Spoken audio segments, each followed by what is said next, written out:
يرفع الله الذين آمنوا منكم والذين أوتوا العلم درجات. الحمد لله وحده نصر عبده وعز جنده وهزم الأحزاب وحده.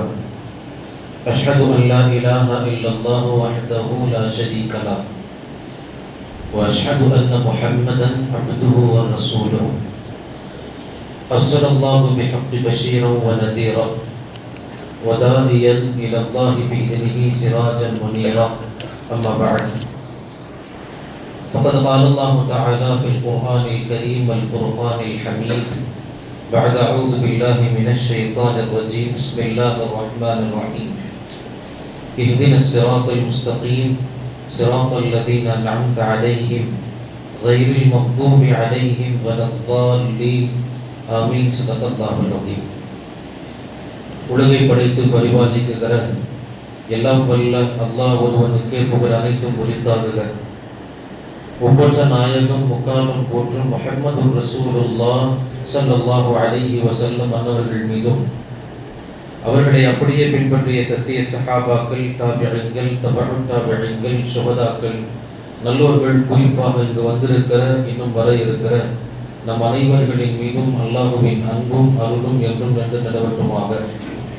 ஆரம்பமாய் உங்கள் அனைவரையும் வரவேற்றவனாய் இஸ்லாத்தின் காணிக்கையான இனிய சலாத்தினை தெரிவிக்கிறேன். அஸ்ஸலாமு அலைக்கும் வரஹ்மத்துல்லாஹி வபரகாத்துஹு. அன்பிற்கினிய இஸ்லாமிய சொந்தங்களே, அல்லாஹ்வினுடைய ஒரு ஆகப்பெரும் கிருபையினால் நம்முடைய பகுதிகளிலிருந்து அல்லாஹுவின் அழைப்பினை ஏற்று அவனுடைய இல்லமான கஅபாவை அலங்கரிப்பதற்காக புறப்படவிருக்கிற ஹாஜிகளை வழியனுப்புகிற நிகழ்ச்சியில் விட்டிருக்கிறோம். அல்லாஹ் தஆலா நம் அனைவர்களையும் கபூல் செய்வானாக. ஆரம்பமாக உங்கள் அனைவரையும் இஸ்லாத்தின் பாரம்பரியமான அன்பான வரவேற்போடு துவங்குகிறேன். இந்த விழாவினுடைய மரியாதைக்குரிய தலைவர், எங்கள் அசீசியா மஸ்ஜிதினுடைய தலைவர் அல்ஹாஜ் டாக்டர் தாஜுத்தீன் சாஹிப் அவர்களை வரவேற்கிறார்கள். அவர்களை வரவேற்கிறோம்.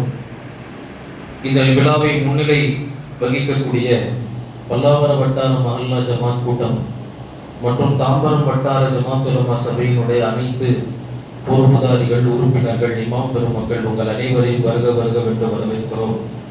அல்லாஹ் தஆலா இவர்களுடைய வருகையை கபூல் செய்வானாக.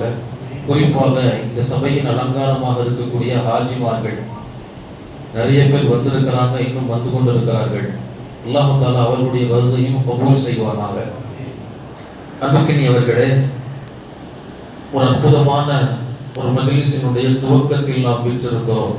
அல்லாஹ் நிறைவு வரைக்கும் இந்த மஜ்லிஸை செம்மைப்படுத்தி சீர்படுத்துவானாக. அன்புக்கினியவர்களே, ஹஜ் என்பது இது ஒரு அற்புதமான பயணம். உலகத்தில் இந்த பயணத்திற்கு இணை வேறு பயணமும் இல்லை. இதை வார்த்தைகளால் வர்ணிக்க முடியாது, கவிதைகளால் கோர்த்து நிறைவு செய்ய முடியாது. முழுக்க முழுக்க உடலுக்கு அப்பாற்பட்ட கல்வோடு சம்பந்தப்பட்ட அமல் ஹஜ் என்பது.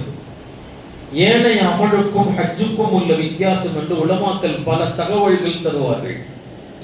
அந்த வரிசையில் அன்பானவர்களே, ஹஜ்ஜை பற்றி உலமாக்கள் சொல்கிற போது நாம் சார்ந்த நம் பகுதிகளில் இருந்து இறை அழைப்பை ஏற்று ஹஜ் செய்யவிருக்கிற ஹாஜிகள் சந்திக்கிற உலகத்தின் புனிதமான 2 பூமிகள் மக்காவும் மதீனாவும்.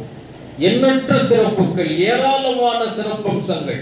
சொல்ல சொல்ல அதனுடைய சிறப்புகளுக்கு முடிவென்பதில்லை.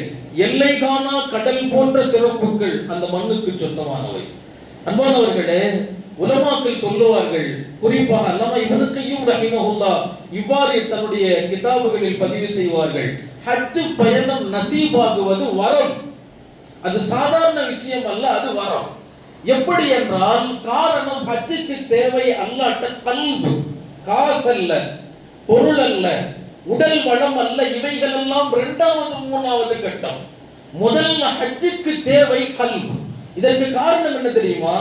இந்த லைனை முன்னாடி போட்டு அடுத்து இப்ராஹிம் அலைஹிஸ்ஸலாமுடைய துஆ அதை பதிவு செய்வார்கள். இப்ராஹிம் அலைஹிஸ்ஸலாம் அல்லாஹ் இடத்துல கேட்ட துஆ, வஜஅல் அஃபிதத்தம் மினன் நாஸ்.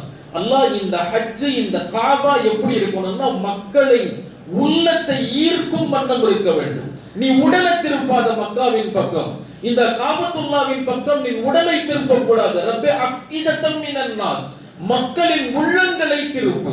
எனவே எந்த உள்ளங்கள் காபாவின் பால் ஈர்க்கப்பட்டு அதற்காக அல்லாஹ்விடத்திலே மன்றாடி ரப்பே அதை காண்கிற வாய்ப்பு, அதை தரிசிக்கிற வாய்ப்பு, அதை தவாஃப் செய்கிற வாய்ப்பு, உன் ரிலாவை உலகத்தின் சிறப்பான உன் பொருத்தத்தை பெறுகிற நசீபு வேண்டும் வேண்டும் என்று கதறுகிறதோ அந்த உள்ளங்களுக்கு அல்லாஹ் தருகிற அற்புதமான வரம்தான் ஹஜ்ஜுக்கான அழைப்பு. அந்த அழைப்பினை ஏற்று நமக்கு முன்னால் பல ஹாஜிகள், அல்லாஹ் தஆலா அவர்களின் பொருட்டால் நம்மையும் கபூல் செய்வானாக.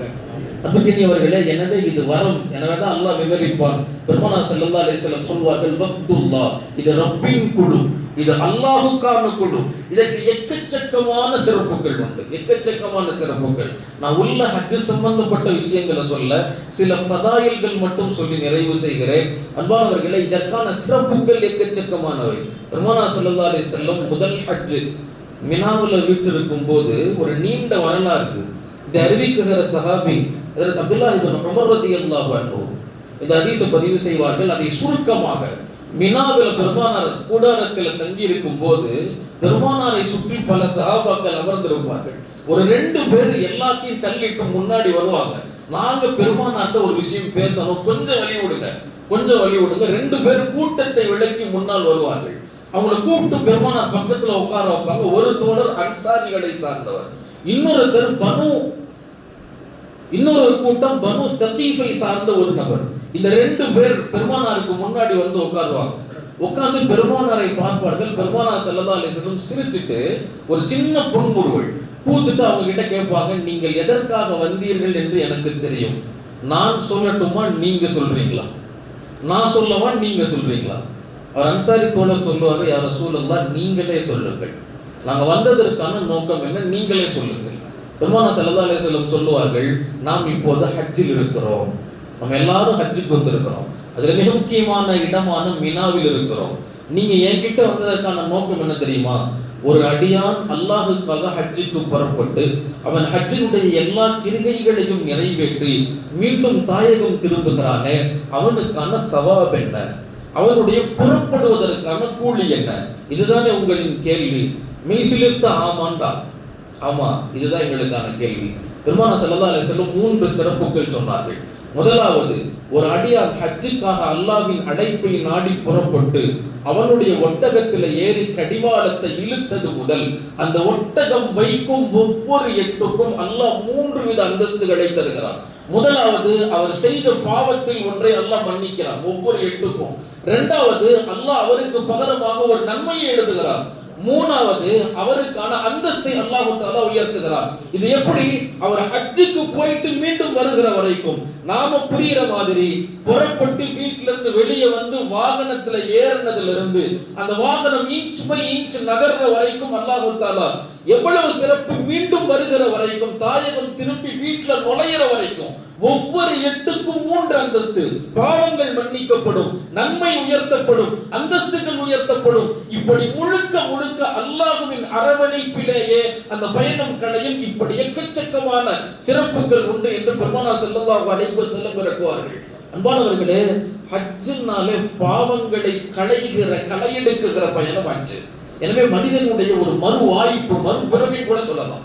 அன்பானவர்கள், அப்படிப்பட்ட ஹஜ் எப்படி?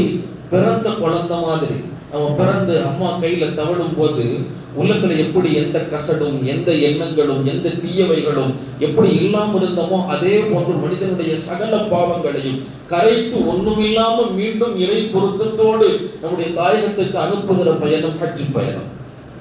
ஸல்லல்லாஹு அலைஹி வஸல்லம் அம்ர் இப்னு ஆஸ் ரலியல்லாஹு அன்ஹு பெருமானாரிட்ட முஸ்லிம் ஆகுவதற்காக வந்தார்கள். அது முன்னாடி உட்கார்ந்து, நான் இஸ்லாம் ஏத்துக்கிறேன், ஆனா ஒரே ஒரு சின்ன தயக்கம் யா ரசூலல்லாஹ். என்னது? நான் நிறைய பாவங்கள் செஞ்சவன். நான் முஸ்லீம் ஆகிவிட்டால் பாவத்திற்கு இன்னென்ன தண்டனைகள் எல்லாம் என்று சொல்கிறேன். இவ்வளவு தண்டனைகளுக்கு குறித்தான நீங்கள் பட்டியல் போட்ட எல்லா பாவங்களும் என்கிட்ட இருக்கு. நான் மது குடித்தவன், விபச்சாரத்தில் ஈடுபட்டவன், நான் சிசுக்குலை செய்தவன், எல்லாத்தையும் செஞ்சிருக்கிறேன். அல்லாஹ் என்னை மன்னிப்பானா? பெருமானார் ஸல்லல்லாஹு அலைஹி வஸல்லம் சொன்னாங்க, அடியாரே உங்களுக்கு தெரியாதா? 3 தகவல் சொன்னாங்க. முதலாவது பெருமானார் சொன்னாங்க, இன்னல் இஸ்லாம யஜுப்பு மா கான கபலஹு. இஸ்லாம் ஒரு மனிதனின் எல்லா பாவத்தையும் அழிச்சிரும். நீங்க ஷஹாதத் கலிமா சொல்லுங்க, உங்களின் எல்லா பாவங்களையும் அல்லாஹ் தஆலா அழித்து விடுவார். இரண்டாவது பெருமானார் ஸல்லல்லாஹு அலைஹி வஸல்லம் சொன்னாங்க, வல் ஹஜ்ஜுல் மப்ரூர் யஹ்திமு மா கான கபலஹு. ஒப்புக்கொள்ளப்பட்ட மக்பூலான ஹஜ் உங்களின் எல்லா பாவங்களையும் அழிச்சிரும். மூணாவது பெருமானார் சொன்னாங்க, வல் ஹிஜ்ரத்து தஹ்திமு மா கான கபலஹு. அதற்கு முன்னால் ஹிஜ்ரத் செய்கிற போது ஹிஜ்ரத் செய்த நபருக்கு முன்னால் செய்த எல்லா பாவங்களையும் அல்லாஹ் மன்னிக்கிறான். எனவே அன்பானவர்களே, பாவங்கள் களையெடுக்கப்படுகிற அற்புதமான பயணம் என்பது ஹஜ். நான் ஆரம்பத்திலிருந்து சொல்லிக் கொண்டு வந்தது, இது அல்லாஹ் தருகிற நசீப். இது அல்லாஹ் தருகிற நசீப். அன்பானவர்களே, ஹாஜிமார்களே, கேட்கக்கூடிய சாமியங்களே, அந்த மண்ணுக்கான பரக்கத்தும் மரியாதையும் ரொம்ப அதிகம்.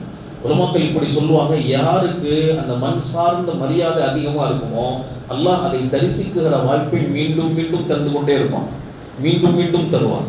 எனவே தான் நீங்க பாருங்க, குர்ஆன்ல அல்லாஹ் தஆலாவுக்கு அல்லாஹ் இட்டுக்கொண்ட அடையாள பெயர்கள் 99. அதை தாண்டி எக்கச்சக்கமானவை உண்டு.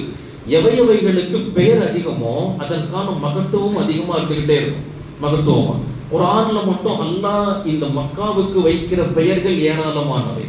மக்கான் ஒரு பேர் இருக்கு, பக்கான் ஒரு பேர் இருக்கு, உம்முல் குர்ஆன் ஒரு பேர் இருக்கு, பைத்துல் ஹராம்னு ஒரு பேர் இருக்கு, பைத்துல் அதீக்னு பேர் இருக்கு.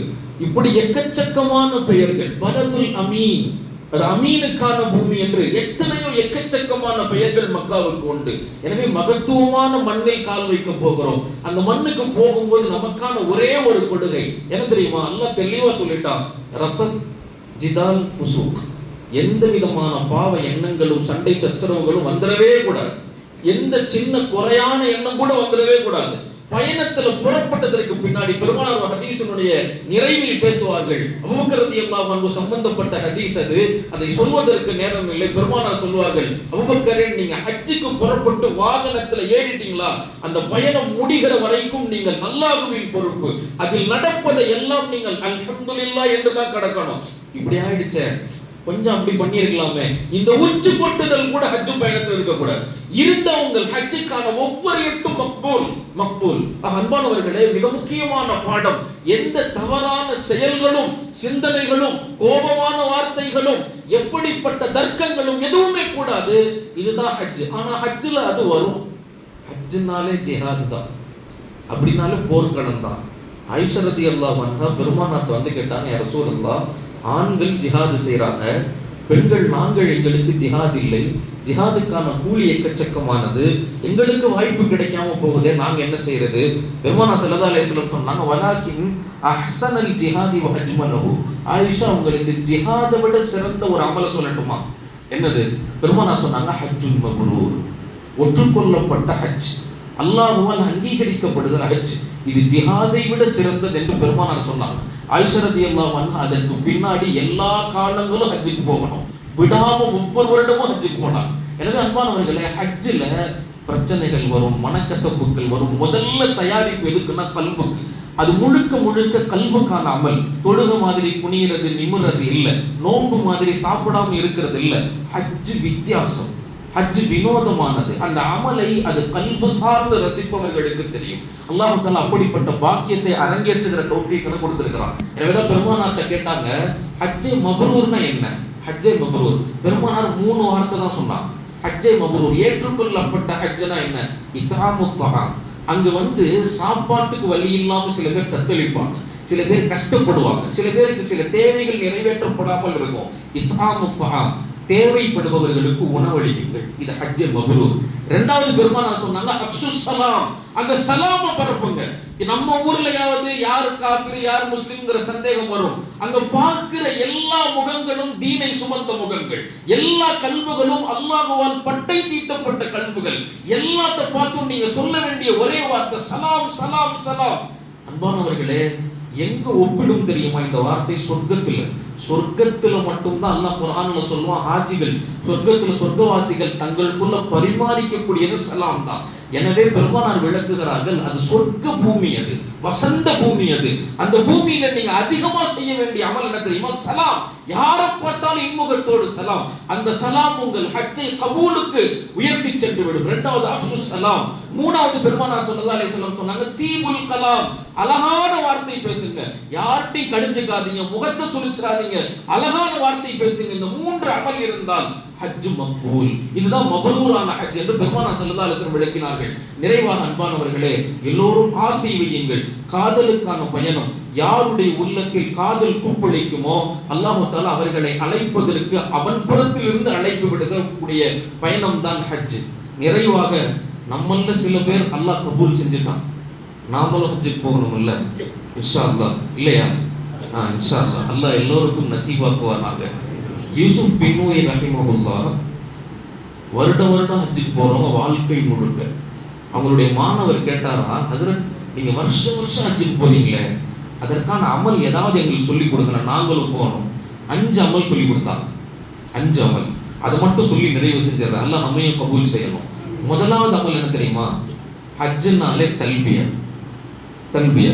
யூசுப் பின்வரி சொல்லி கொடுத்தாங்க, முதல்ல நீ காலையிலையும் மாலையிலையும் ஒரு முறை மனதில் ஆசையோடு அவாவோடு அல்லாஹ் என்னையும் நீ கூப்பிடேன்னு சொல்லி காலையில ஒரு முறை மாலையில ஒரு முறை தல்பியா சொல்லுங்க, அல்லாஹ் ஹஜ்ஜை நசீபாக்குவான். சொல்லிடலாம ஒரு தடவை? இப்ப இருந்து அமல் ஆரம்பிப்போம். அடுத்த வருஷம் இன்ஷா அல்லாஹ் நாம எல்லாரும் புறப்படலாம்ல இன்ஷா அல்லாஹ். தல்பியா என்னது? லப்பைக் அல்லாஹும்ம லப்பைக் லப்பைக் லா ஷரீக லக லப்பைக் இன்னல் ஹம்த வன் நிஅமத லக வல் முல்க் லா ஷரீக லக். அல்லாஹ் நம்ம எல்லோரையும் கபூல் செய்வானாக. இது முதல் அமல். இரண்டாவது அமல் சொல்லி கொடுத்தாங்க. குர்ஆன்ல சூரத்துல் ஹஜ்ஜுக்குனே தனி ஒரு சூரா இருக்குது. அந்த பெயரை சுமந்த சூரா. அதை தினந்தோறும் ஓதிவாங்க. தொடர்படியான ஹஜ்ஜை எல்லாம் நசீபாக்குவான். மூணாவது அமல் சொல்லி கொடுத்தாங்க, பெருமானாரின் மீது அளவு கடந்த ஸலவாத்.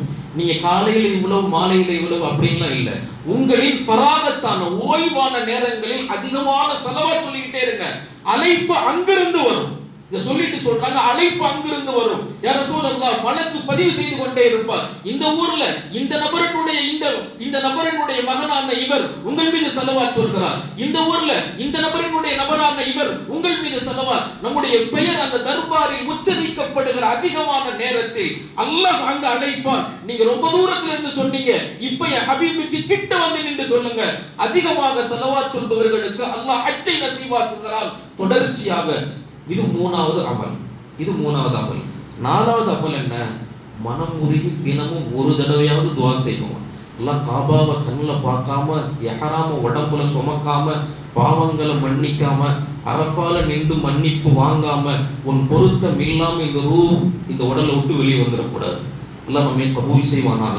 தினம்தோறும் ஒரு நிமிஷமாவது குறைஞ்சது மனம் உருகி துஆ செய்வான். இது நாலாவது அமல். அஞ்சாவது அமல் நிறைவாக என்ன தெரியுமா?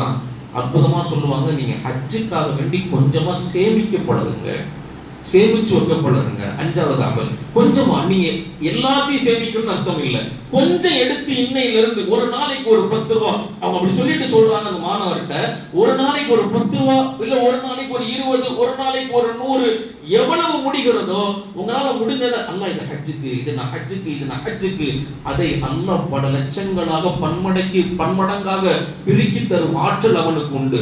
இந்த 5 அமலை செய்யுங்க, அல்லாஹ் தொடர்ந்து ஹஜ்ஜுக்கான வாய்ப்பினை தருவான். அல்லாஹ் நம் அனைவர்களையும் கபூல் செய்வானாக. இன்று ஹஜ் செல்லவிருக்கக்கூடிய நம்முடைய ஹாஜிகளை அல்லாஹ் தஆலா கபூல் செய்வானாக. இந்த வருடங்களில் யாரெல்லாம் ஹஜ்ஜுக்காக வேண்டி அல்லாஹ் தஆலா அவர்கள் அழைப்பு விடப்பட்டிருக்கிறார்களோ எல்லோருடைய ஹஜ்ஜையும் அல்லாஹ் தஆலா மக்பூலாக மப்ரூராக ஆக்குவானாக. அந்த ஹாஜிகளின் துஆக்களின் பங்கை அல்லாஹ் நமக்கும் நசீபாக்குவானாக. நம் அனைவர்களையும் அல்லாஹ் கபூல் செய்வானாக. அவன் நினைக்குகிற அவனுக்கு விருப்பமான இடங்களை அனுதினமும் ரசித்து அதனுடைய இன்பங்களை மனதால் ருசிக்கக்கூடிய பாக்கியத்தை அல்லாஹ் நம் அனைவர்களுக்கும் தந்து இந்த மஜ்லிஸை நம்மை எல்லோரையும் அல்லாஹ் கபூல் செய்வானாக. ஆமீன். வாஹிரு தஅவானா அல்ஹம்துலில்லாஹி ரப்பில் ஆலமீன். அஸ்ஸலாமு அலைக்கும் வரஹ்மத்துல்லாஹி வபரகாத்துஹு.